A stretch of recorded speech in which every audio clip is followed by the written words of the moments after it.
Have you ever looked at someone and wondered, how did they get away with it? Maybe it's the person at work who steps on everyone to get the promotion, or the partner who always manages to make everything your fault. It's easy to point at them and label them as toxic or bad, but there's a much more uncomfortable question we rarely ask ourselves. What if those same traits are living inside of you, too? What if the things you hate most in others are just parts of your own shadow? Today, we're looking into the Dark Triad, the 3 personality traits that define the darker side of human nature. By the end of this, you might realize you aren't as good as you thought. And that might actually be the most important thing you ever learn about yourself. In 2002, researchers Delroy Paulhus and Kevin Williams identified a cluster of 3 distinct, yet overlapping, personality traits. They called it the Dark Triad. It's important to understand that we aren't talking about clinical diagnoses here. This isn't a binary yes or no, like a blood test. Think of it as a spectrum, a set of dials that every human being has. For most of us, these dials are turned down low, but for some, they are cranked all the way up to 10. The 3 traits are narcissism, Machiavellianism, and psychopathy. While they look similar on the surface, all involving a lack of empathy, they stem from very different places. Narcissism is driven by a need for ego reinforcement. Machiavellianism is driven by the cold pursuit of power, and psychopathy is driven by a lack of emotional restraint and impulse control. The reason these 3 are grouped together is because of a shared core, callous manipulation. It's the willingness to treat other people as tools rather than human beings. Think about the last time you saw someone successful and felt a strange mix of disgust and admiration. Maybe it was a politician who lied their way to the top, or a celebrity who treats everyone like a servant, but still has millions of fans. There's a reason these dark traits haven't been evolved out of the human gene pool. It's because in the short term, they work. Nature doesn't care if you're a good person. It cares if you survive and climb the hierarchy. We are often drawn to these people because they exude a misplaced sense of confidence. They don't hesitate. They don't overthink. They don't let guilt stop them. In a world that feels increasingly chaotic, that level of certainty is like a magnet. We mistake their lack of empathy for strength. We mistake their manipulation for social intelligence. But the cost of being near them, or becoming them, is always hidden until it's too late. Narcissism is the most visible part of the Dark Triad. It's named after Narcissus, the figure from Greek mythology who fell in love with his own reflection. But in psychology, it's not just about vanity or looking in the mirror. It's about a deeply ingrained sense of grandiosity and entitlement. A high-scoring narcissist believes they are fundamentally better than the people around them. They feel they deserve special treatment, even if they haven't earned it. Underneath that armor of confidence, however, is often a very fragile ego. Because their self-worth is based on external validation, they are hypersensitive to criticism. If you challenge a narcissist, they don't just get annoyed. They feel a sense of narcissistic injury. They react with narcissistic rage because you've popped the bubble of their perceived superiority. In the Dark Triad, narcissism provides the charm and the theatricality. It's the trait that makes someone want to be the center of attention at all costs. And while it can look like leadership, it's actually a desperate need to be seen as the hero of every story.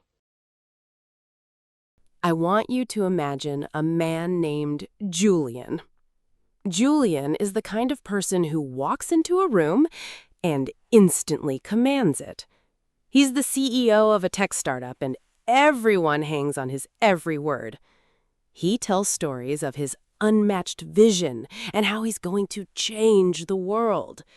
If you're on his team, you feel like you're part of something elite, something special. But look closer at the people who have worked for him for more than a year. They look exhausted. They look hollowed out.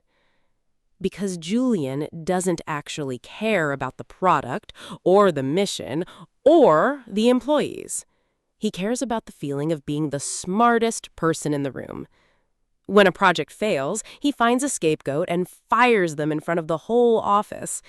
When a project succeeds, he stands on stage and takes 100% of the credit.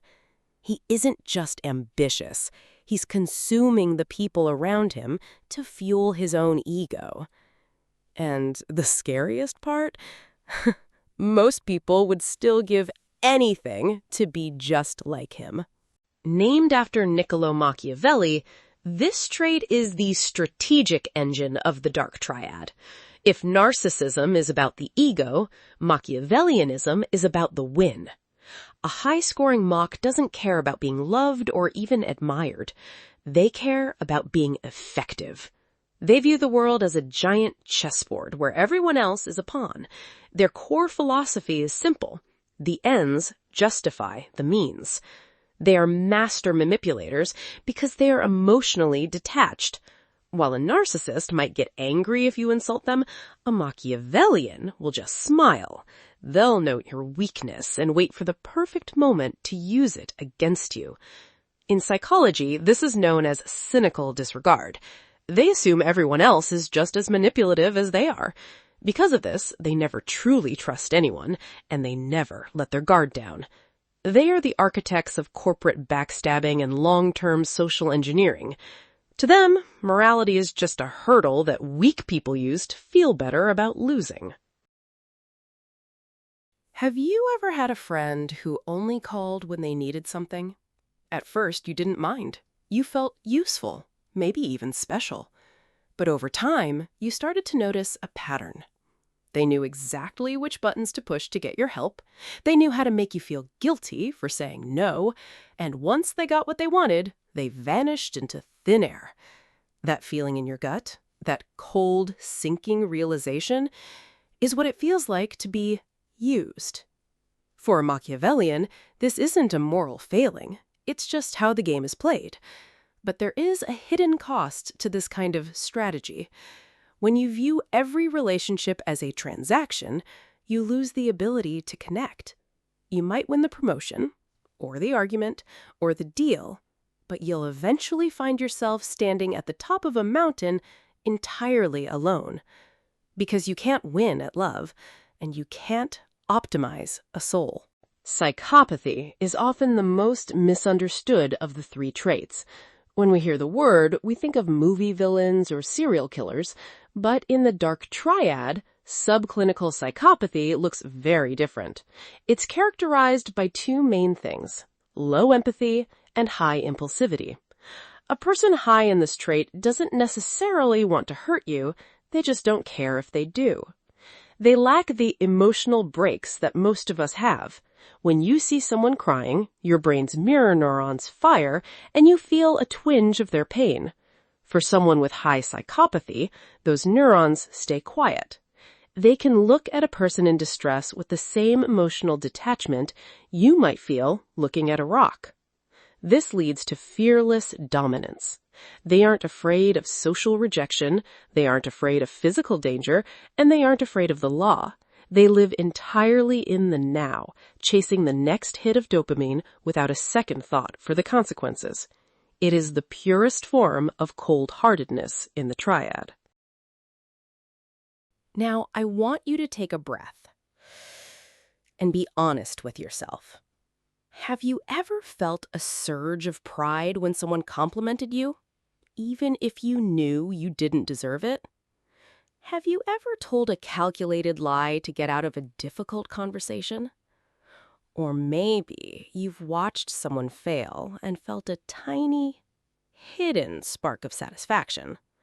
It's uncomfortable to admit, but these are the seeds of the Dark Triad. We like to think of evil as something that happens out there, in other people, But the truth is far more complex. These traits are part of the human survival kit. A little bit of narcissism gives you the confidence to speak up. A little bit of Machiavellianism helps you navigate a cutthroat office. And a little bit of psychopathy allows you to make hard decisions under pressure. The question isn't whether you have these traits. The question is, are you driving them, or are they driving you? Carl Jung once said, "Knowing your own darkness is the best method for dealing with the darkness of other people." The Dark Triad isn't a life sentence. It's a map of your psychological blind spots. High-level self-awareness is the only thing that keeps these traits from becoming destructive. When you recognize your own narcissism, you can turn entitlement into healthy self-esteem. When you see your Machiavellian side, you can turn manipulation into social diplomacy. And when you acknowledge your psychopathic traits, you can turn impulsivity into decisiveness. The goal isn't to be perfectly good. That's an impossible standard that usually leads to repression. The goal is to be integrated. By understanding the Dark Triad, you stop being a victim of these traits in others. And more importantly, you stop being a slave to them in yourself. True character isn't the absence of a shadow, it's the strength to keep that shadow in the light.